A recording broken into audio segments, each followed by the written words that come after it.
Hey guys, I want to do a quick video on my recent trip up to the snow this past weekend, and I used my winch a few times, and I had an issue with my Gen 3 Smittybilt XRC.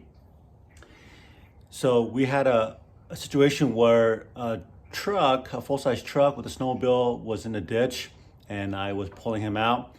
And the problem with this winch, and I've heard it from a few other folks on my comment thread on my social media and YouTube about, yes, they also agree with me that free spooling this winch cable is a real son of a biatch. I mean, it's like, it's easier to probably push a little Geo Metro than to pull this out. I mean, I'm not exaggerating. That's how difficult it is to pull this out.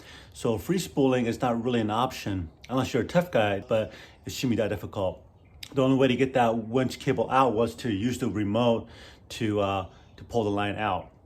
Okay, so that is one issue that I had with this winch, and I knew that going into the weekend. Number two, remember in my review of this winch, I said, I think Smittybilt put this controller on the wrong side. Well, the second time I used this, I just want to show you guys what happened to this end here. This sheathing on this over this cable wires is so thin, and I'm not even kidding. So this goes on the passenger side, okay?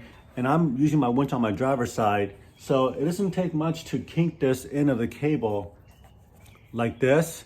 And just that little kink was enough to rip this insulation off of this wire harness here. So the quality of this wire harness, is ridiculous. Okay, so if you guys are listening to Smittybilt, you need to fix this, make it more durable. I don't know. So if you guys are buying this, I highly recommend taking some duct tape and wrapping this really good. I mean, really good before this happens.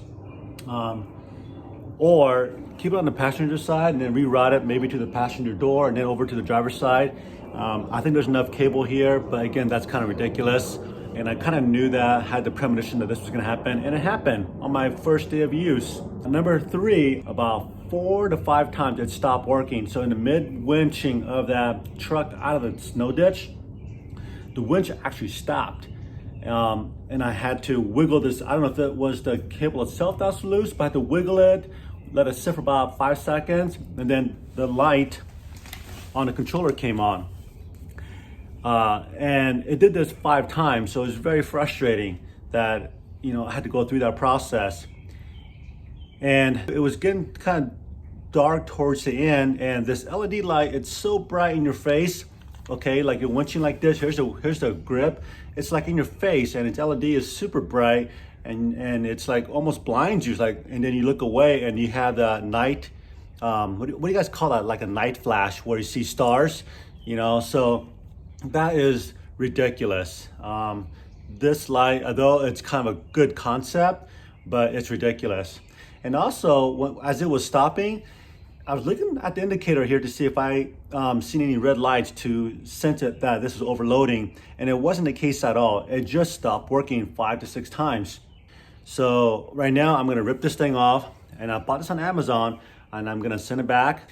So that's all I want to share with you guys with my experience with the XRC, the 3rd gen winch. I really wanted to give this a try this past weekend, and I felt like I wasn't stoked the first time. So with that said, it's going off my Jeep. I know a lot of you had good luck, but this is just my experience. So this may not be for everybody, and I hope that I got a fluke, a dud equipment, and it happens.